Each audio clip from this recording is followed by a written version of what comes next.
Turn to today's regular House calendar. Recognize the gentleman from Berks County, Mr. Gillen, who calls up House Resolution 476, printers number 2403 on page 10 of the House calendar. The clerk will read the resolution. A resolution recognizing and honoring the life and service of United States Chief Warrant Officer II Jarett Michael Yoder and paying tribute to his ultimate sacrifice in the line of duty in Nangarhar Province, Afghanistan. Question is, will the House adopt the resolution? On that question, recognize the gentleman from Berks County, Mr. Gillen.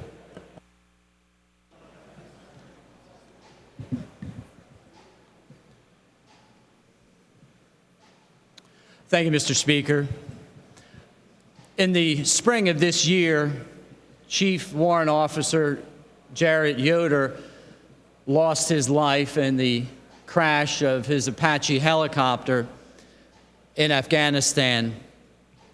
Probably wasn't until this morning, as I met at length with the family, that I really understood not only the dimension of the loss, but the grandeur of the achievements of this young man, as well as that of his family and the place that he was nurtured. I spoke with his grandmother, who I'll introduce in just a moment, Doris. She was the youngest of 14 children. Certainly, her family personified the greatest generation. She told me in the conversation this morning that 5 of her brothers served in World War II. As I spoke with Jared's mother, she shared a story of her uncle, who, while he scrambled his plane at Pearl Harbor to defend the United States, was shot down and killed, and his body was never recovered from the Pacific there. It became very evident that Jarett Yoder was nurtured in an environment that was steeped in patriotism, not only a love for family, but a love for service and a love for country. Several weeks ago, General Gronsky and I stood at a memorial that acknowledged the service and passing of some of our bravest. Commander Gronsky headed the 28th Infantry Division, and there, Jarett Yoder's name was engraved. It was there. One of his dog tags hung on a rifle with boots below. And we talked about the price of freedom, the empty chair at a dinner table, the empty spot underneath a Christmas tree, the national treasure that it costs, and the tears that flow. And in fact, it cost this family a son, an uncle, a brother, a cousin. One of his dreams he realized, and that was a dream to fly. But there are other dreams that he didn't realize, so that we could dream our dreams here today. I'm going to ask his family to stand in just a moment, but I'd like to say a word or two about each as they stand. Heather, if you would rise, and we'll acknowledge them as a group in just a moment here. She referred to her husband as her hero, someone that she looked up to, someone that she admired, because he had a spirit of service in his life. He not only served his country, he served in his marriage relationship and his extended family. I'd ask Jared's parents to stand up if they would, just a moment, please. Gary and Diane. Diane was at Ground Zero. She served with a volunteer fire department. She was asked to come there because of a unique skill set and expertise that she had. While she was serving at Ground Zero in the days after 9/11. She said that Jarett came up as a young teenager to visit. And there was an F-16 that flew overhead, as I recall the story that you recited to me just a few minutes ago. And though his father had said that he wanted to be a pilot from the time he was 4 or 5 years old, it was then that he looked up into the sky and he realized he didn't want to just be any pilot. He wanted to be a military pilot. He wanted to serve. He wanted to defend his country. And what better example did he have in his house than a mother and dad that ran with the Ruskin Manor Fire Department, with a mom who was an emergency medical technician? He learned the meaning of service in the home that he grew up in. Amanda, member of the National Guard herself, her brother, Brian, and Jared's brother, could not be here today. He's a Bronze Star winner. I mentioned him earlier this year because when he saw another soldier in distress in Iraq, he threw his literally broken body, his seriously wounded body, on top of another soldier. Grandmother Doris, we shared a piece of your story already. Thank you for extending the influence of the greatest generation into Jarett's life. Other family members I'll ask to rise, friends at the back of the hall.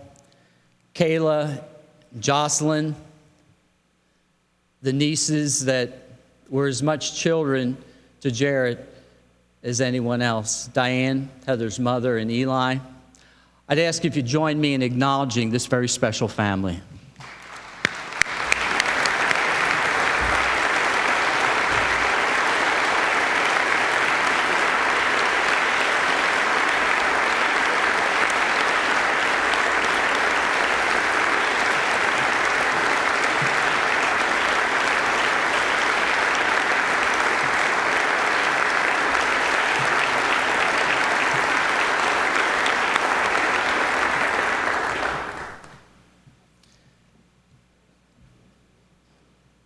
I'll leave us with a few closing remarks before my colleague from Berks County comes to the rostrum.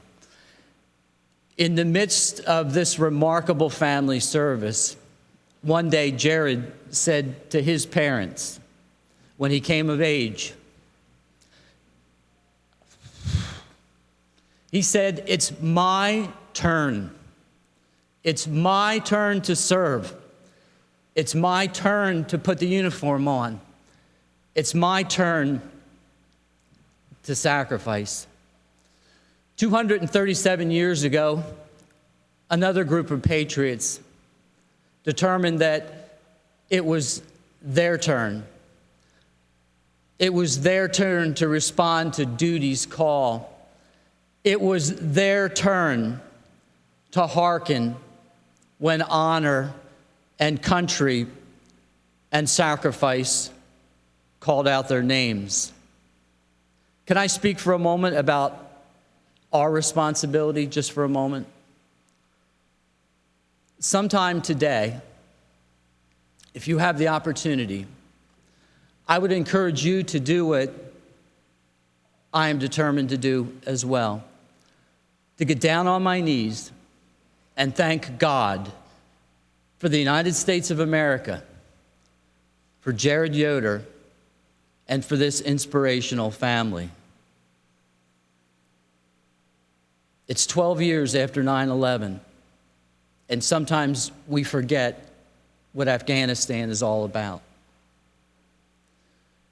We have men and women that are still serving and dying in that far-flung battlefield because there was a determined enemy that attacked the United States of America on our own soil and took down buildings and airplanes and killed nearly 3,000 of our citizens.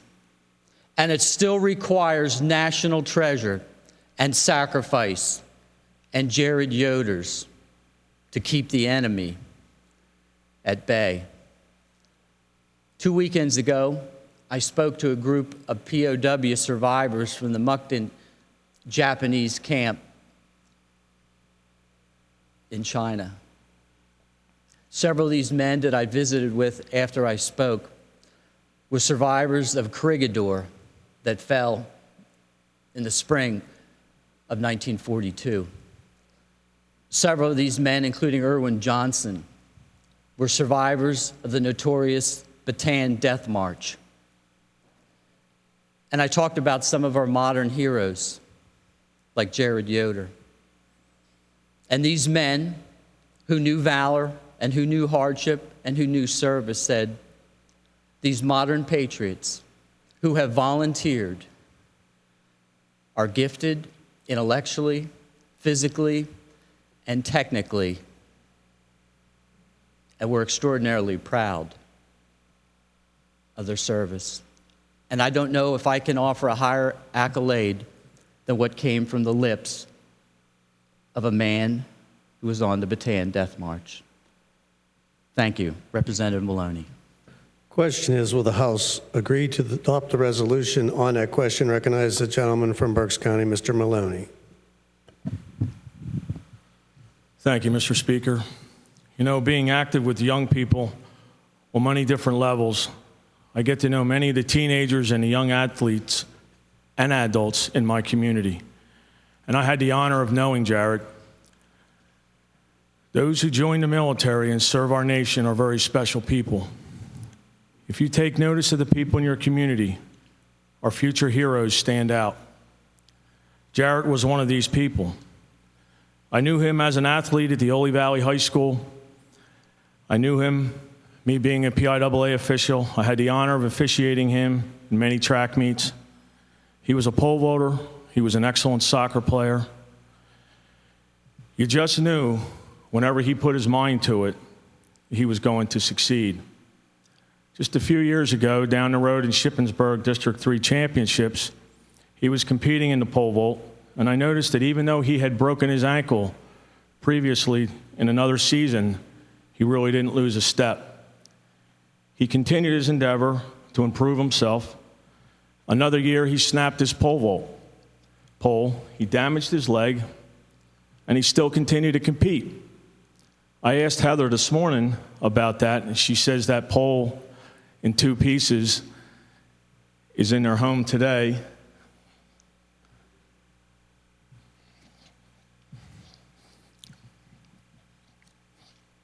And it has a special meaning for her.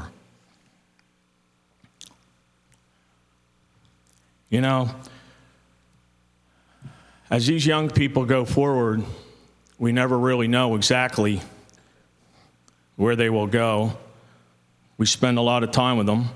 My daughter went to school with Jarett, and when he told people he wanted to be an Apache helicopter pilot, you just knew he was going to make it happen. This was a young man that many of us had respect for. And as it's been said, that all give some, but some give all. Today we honor Jarett's life, his service, and his memory. The family Jarett leaves behind in Ole, as with us here today, his parents Diane and Gary, and his young wife Heather among them, I ask all of you to give them our support and our prayers. Jarett will truly be missed. Thank you. Question is, will the House adopt the resolution? On that question, members and all guests will please rise as a sign of respect for our fallen warrior and in prayer for the comfort of the family and friends.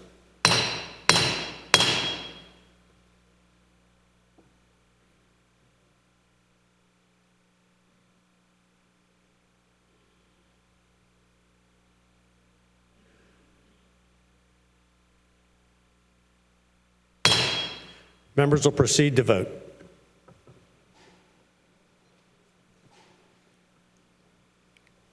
Have all the members voted?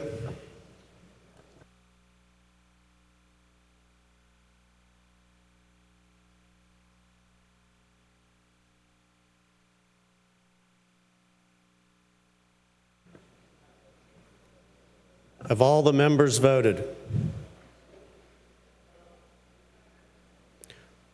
Clerk will record the vote. On the resolution, the yeas are 201, the nays 0. The resolution is unanimously adopted.